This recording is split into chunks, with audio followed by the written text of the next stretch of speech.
When a Canadian school teacher launches a comic book company that morphs into an animation studio, magic happens. When Sean Patrick O'Reilly created Arcana Comics in 2004, who knew he would ultimately become Canada's largest comic and graphic publisher and work with the likes of Stan Lee, Gene Simmons from Kiss, Mark Hamill, Bill Paxton, Christopher Plummer, and more? Well, anyone who ever met him knew. With 5,000 plus characters and over 300 titles, Arkana is the miniest studio that could, that became the ultimate creative machine that did. His animated films and book titles include Kade, The Clockwork Girl, Howard Lovecraft and the Frozen Kingdom, Pixies, Pandas and Aliens. Please welcome Sean O'Reilly. Welcome. Hello. Thank you very much. Thank you. So, first of all, I have to ask you, what grade did you teach? I taught pretty much every grade during my career. I did some kind of, I don't even know what you call it anymore. I have to alleviate certain teachers so they can have their prep for kindergarten. But mostly I taught grade 11 and 12, programming and film and television. Oh, wow. So right up your alley then. Right up my alley. I actually created the film and television course, created the programming course. And when I left, that was, I had the full course load. So it has to do with how many kids register. So it's kind of fun. That's very cool. So in those early days, when you first launched the comic book company, did you exclusively look for publishers to publish your stuff, or did you do some of it yourself? I did. This is funny. Have I ever said this? I don't know. I've told people at conventions. There was a place called digitalwebbing.com. I don't know if it's still around. It was a online area. To be brutally honest, I submitted a comic there. And just like everyone else or many others, they can relate. I got rejected. So I didn't know what to do. So I formed my own publishing company. And I started with Kade. That was our very first comic we published December 2003. So was that your line in the sand moment when you decided from now on everything was going to be in-house? Somewhat, actually. That's kind of fun. And over there, I don't know, I'm in the mirror view. That's Alex Ross, who did an original painting of Kade. That was not really planned. It's just kind of happening. Both these are Alex Ross's. And for me, Alex Ross, I mean, come on. He's the Norman Rockwell of comic books. I mean, he's fantastic. It's incredible. Anyway, that was kind of the moment. What I've kind of realized, I've tried to continue to adopt this as my philosophy. If I cannot control the process, then I cannot control the outcome. And the second I give up something, either as a creator, a writer, a producer, whatever you have it, the second you give up something, you just got to know that's out of your hands now. And you have to be kind of have that, what they call it, the Serenity Prayer, I think, and just know that's okay.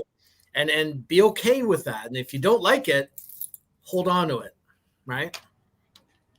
Yes, as somebody who's published a few books, 3 through traditional publishers, I can wholly agree with that. Your first animated movie was The Clockwork Girl. So much goes into producing an animated film. How was that process, and where the heck did you start? Yeah, Clockwork Girl is an interesting one. I was at Emerald City Comic Con probably 2008, I think. I was walking the floor, and there was a young artist named Kevin Hanna. He had a character which he called the Tinkerer, and it was just a really cool design. It was in CG. I've always wanted to kind of do CG animation, and I walked by him totally random. I'm like, hey, that character, the Tinker, or that character, what about him? He's like, it's called the Tinkerer. Oh, that's awesome, man. You did a great job. Thank you. You ever thought about doing comic books? He's like, oh, I love comic books. And it was, that was kind of it. I'm like, what's the story? And then there wasn't a major story behind it. So him and I met at Red Robin in Blaine, Washington. And I'm a big fan of there's 7, arcs to storytelling, and it's Shakespeare, and one of them is Romeo and Juliet, Forbidden Love.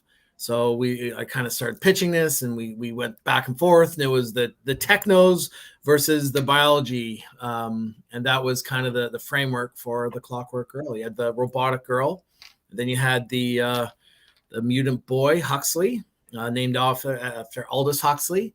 And my background is biology. That's how I got into teaching, and there you go. That was it. It's kind of Romeo and Juliet, but with robots and monsters.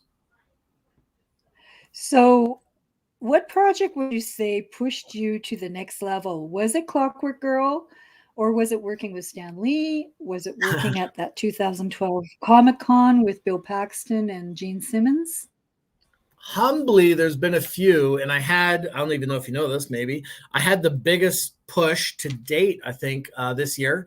I just directed my first live action feature film.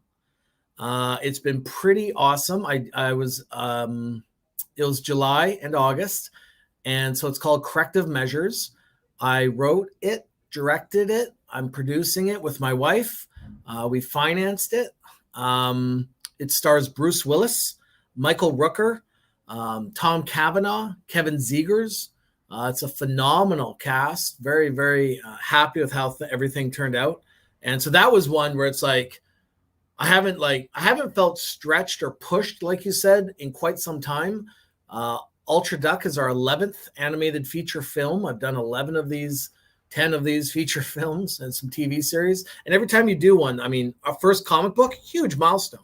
I remember it like vividly. It's like, unbelievable. Then going to my first convention, first Comic-Con, first comic that I didn't write, publishing Ant.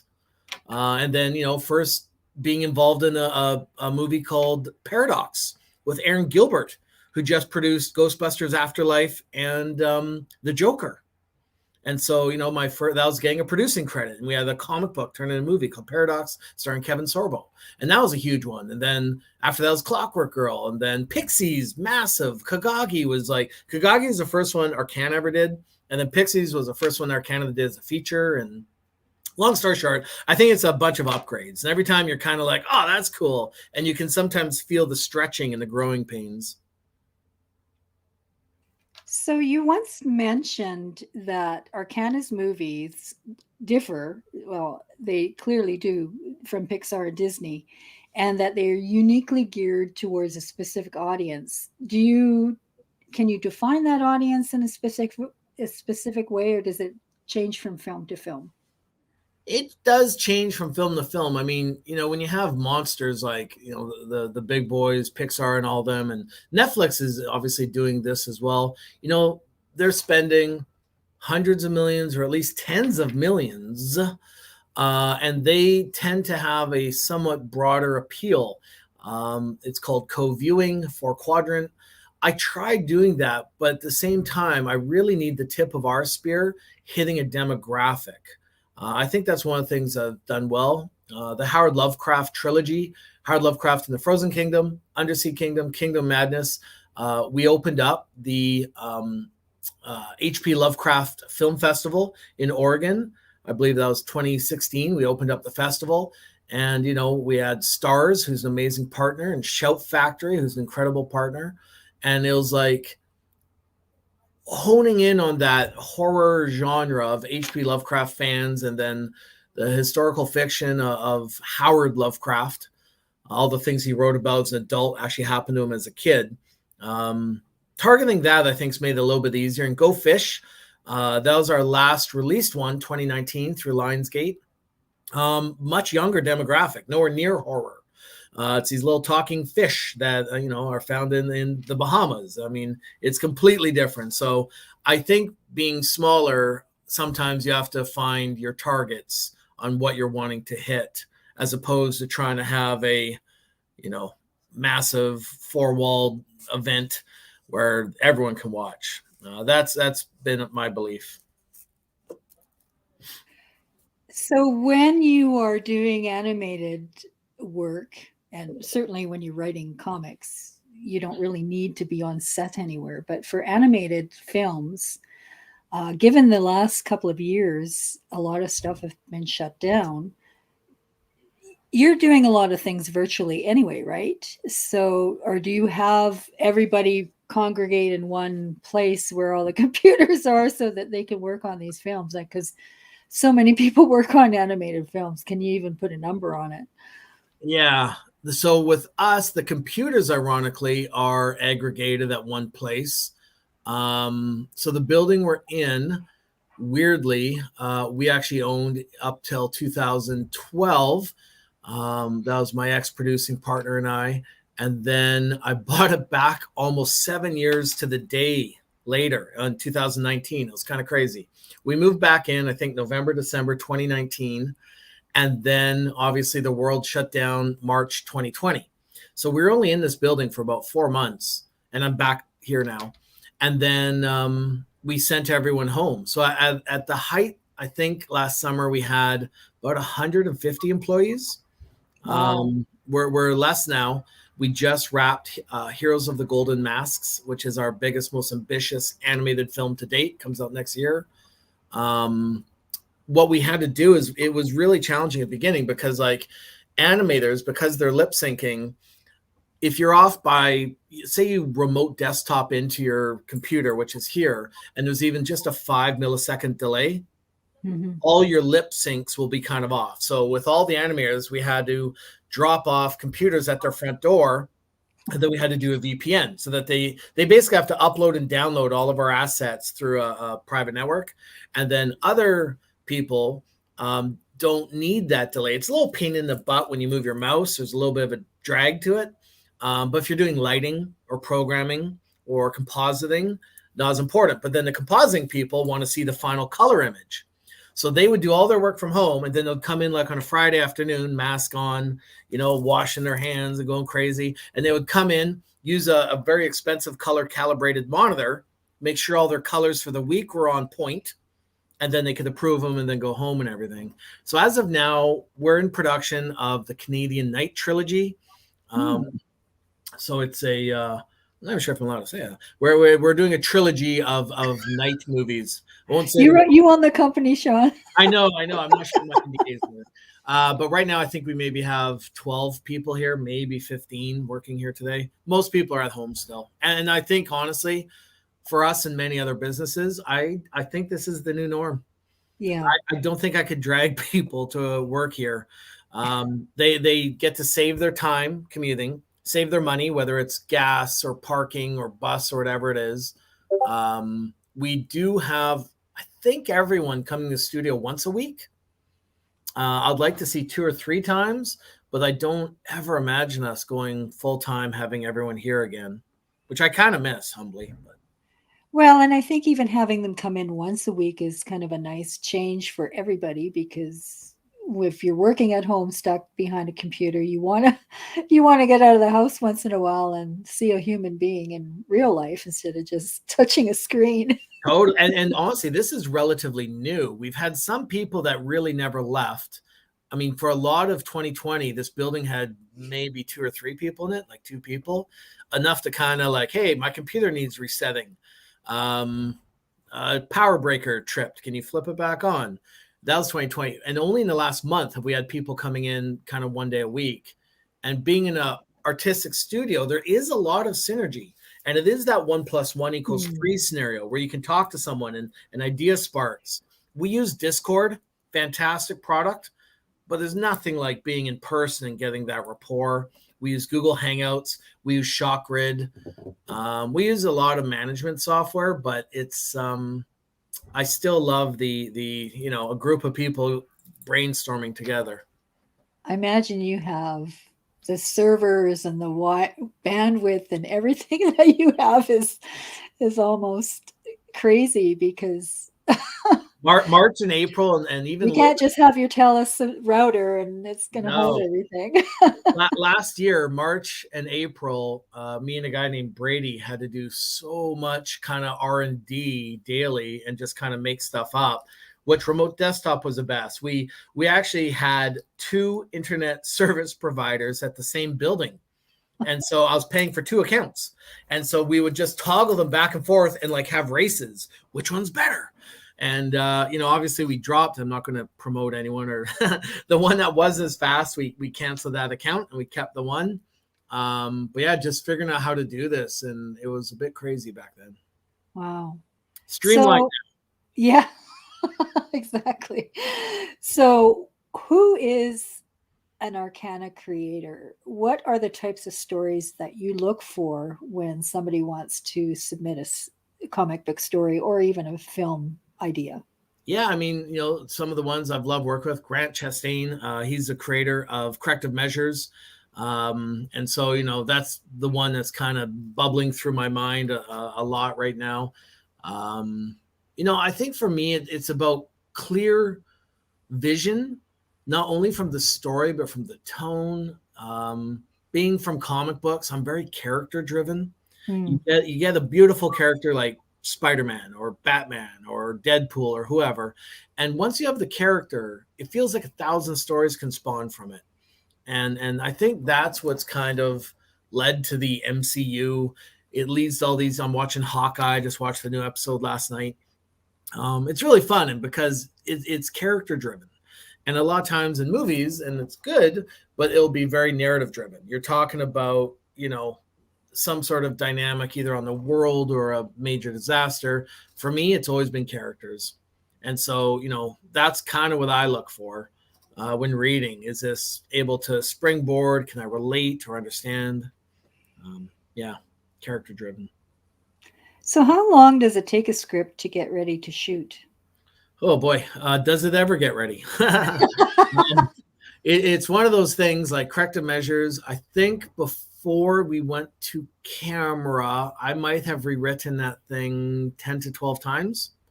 And then mine's even not that bad. We had about just over a 20-day shoot. And I think there's probably 4 or 5 versions that happened during that shoot. So about once every second or third day, I'm doing some sort of, not major rewrite, but some sort of rewrite and changing things. In total, I probably did 20 versions of the script. Yeah, somewhere in there. And it's funny because, I didn't get it sold until about the 5th version. So the first 4 are just for kind of, and I'm not a big fan of that. I don't love rewriting my work if I don't have to.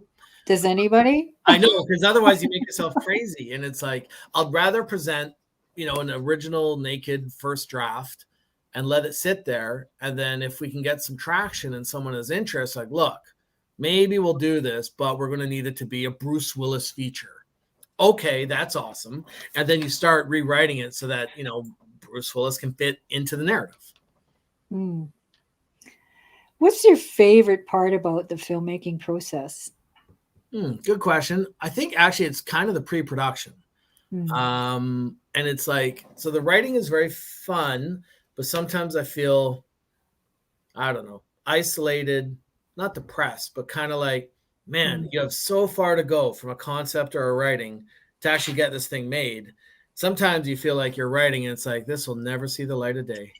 And so that can be challenging. You got to persevere. So all the writers out there, don't give up. It's hard. I know. The pre-production process where you either have some sort of your financial structure or you have a distributor or something, that gets to be fun because now you're writing with intent. And that's good and bad. Because like for Corrective Measures, we filmed a lot of it at the Willingdon Youth Detention Center. It's a closed prison. And so I rented a prison on like 55 acres of land for like 3 weeks. And so we owned our own prison, which was kind of cool. And then once you're there, you're kind of like, oh my gosh, there's that boiler room downstairs.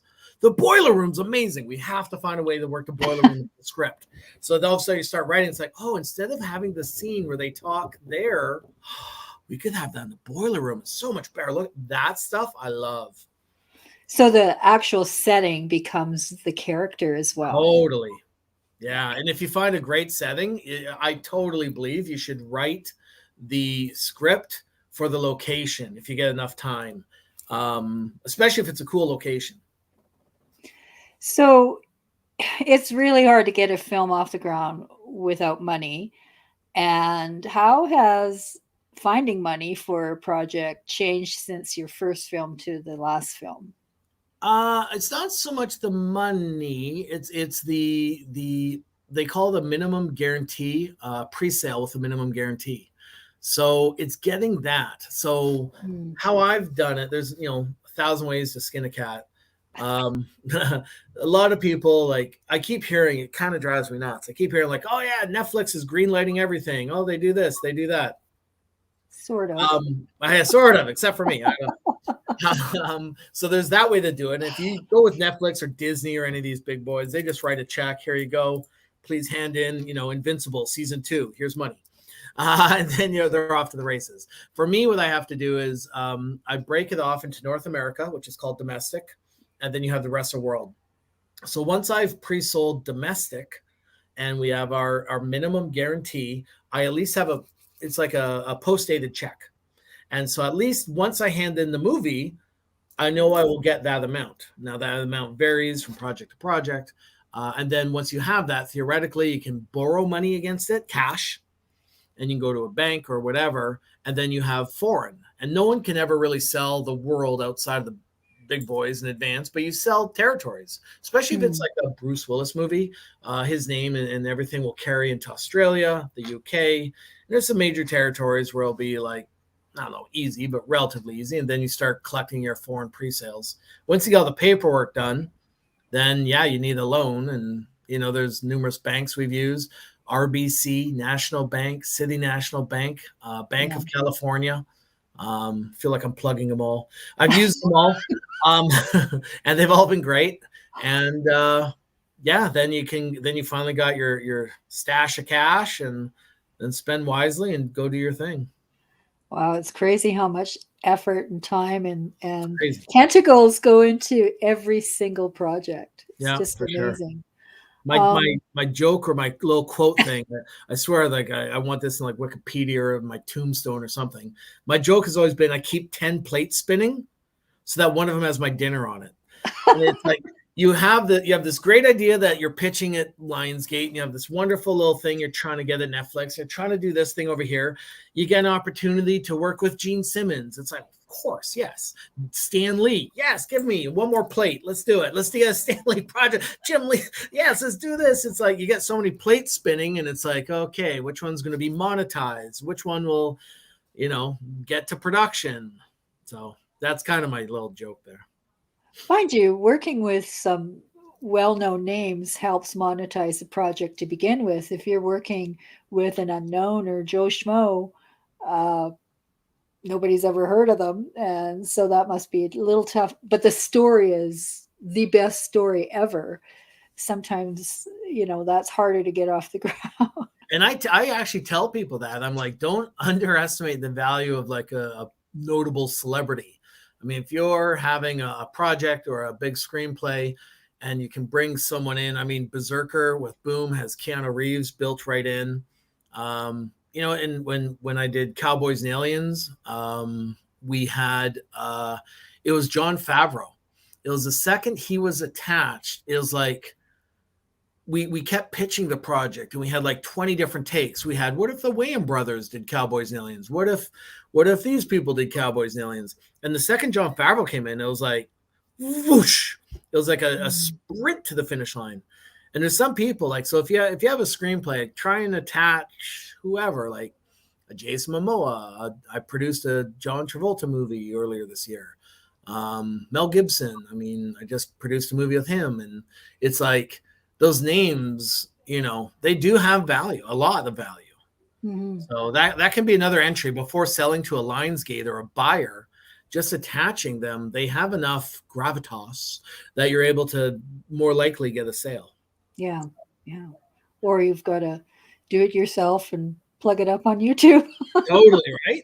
Yeah, so Miskatonic, did I pronounce that right? That's correct. Yeah. Well done. Miskatonic has been released on stream for free, and you've incorporated virtual reality into it. How much more does that complicate the filmmaking process with VR?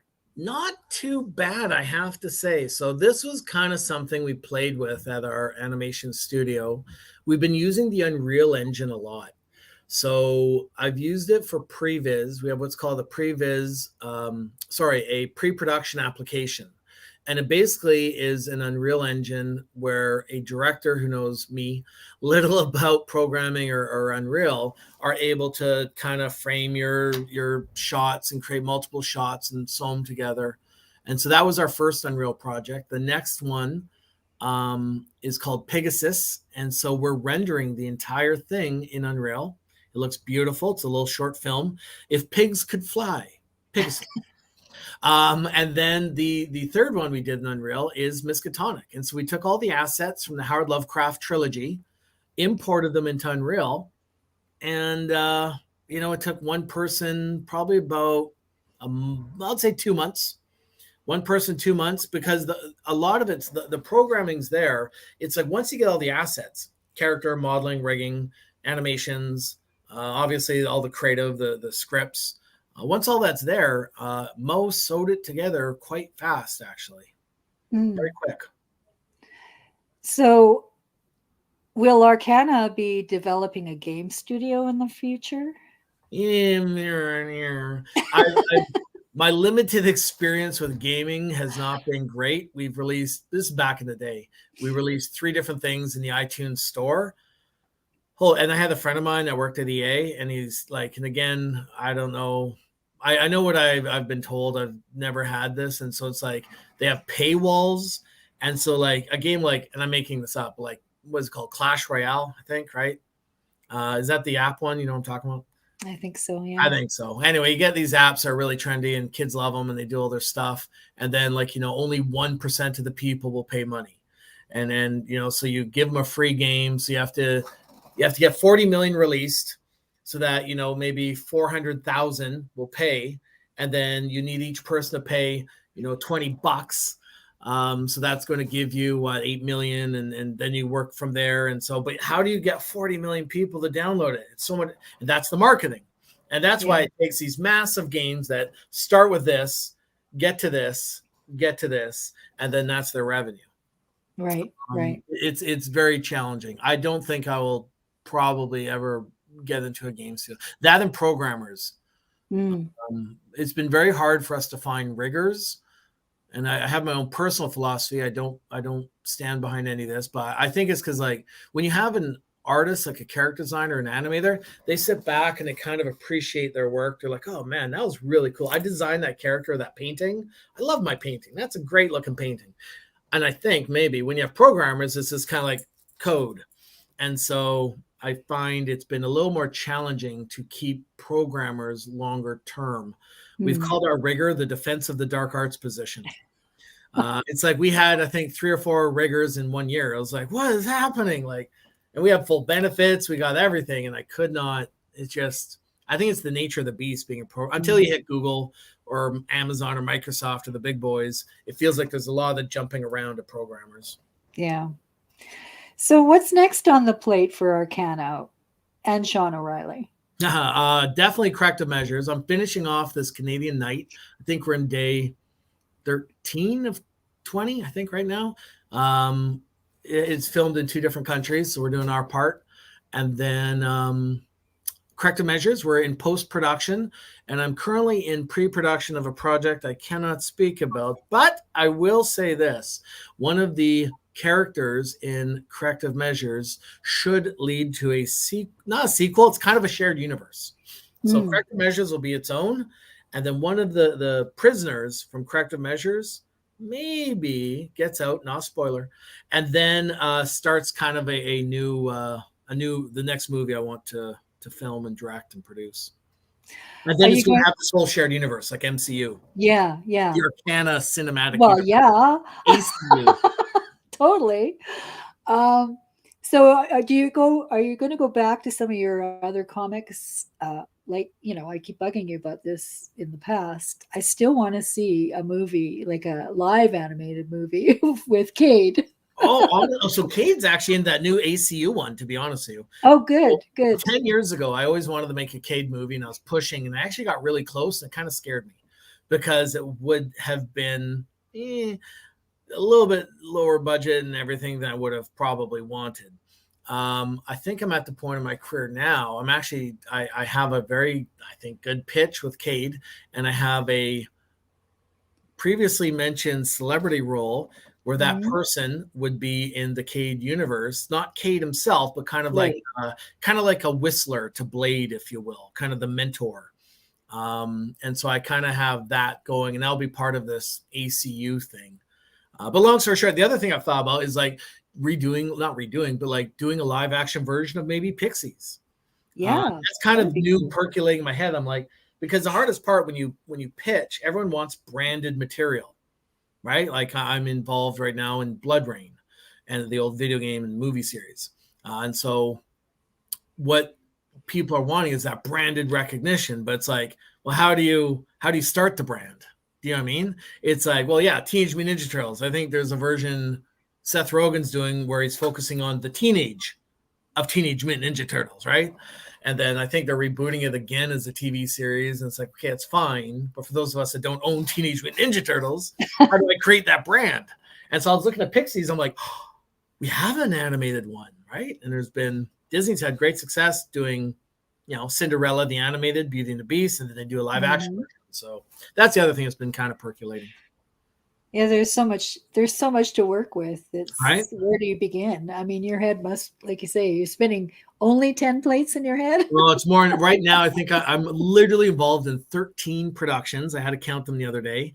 And with all the different pitches and plates, I don't know, 50 plates spinning. So one of them has my dinner on it. Thank God for assistance. Right? I know. Laura's amazing. Thank you. So what is the best place to find your movies and your animated series? Yeah, they're kind of all over. I mean, Amazon's a fantastic place. Comixology is a fantastic place. I have already mentioned Shout Factory, Stars, Teletoon. They just picked up both Pixies for another 5 years and Go Fish for 5 years. So be on Teletoon, both those. We're on Crave. There's a lot. Walmart's with DVD.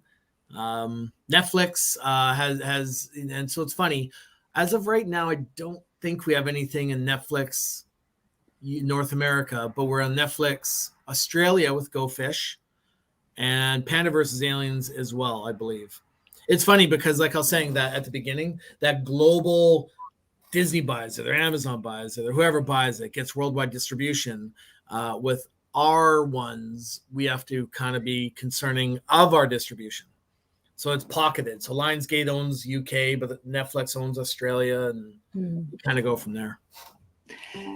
So what would be your advice to someone who could be any age, could be from high school student to a retiree, as they craft their storyboards and think about turning it into something real? What's your advice to them? Boy, I would maybe give 2 parts. And this comes with an addendum.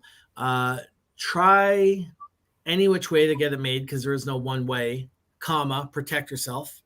One thing I've done, I think I own 85 domain names.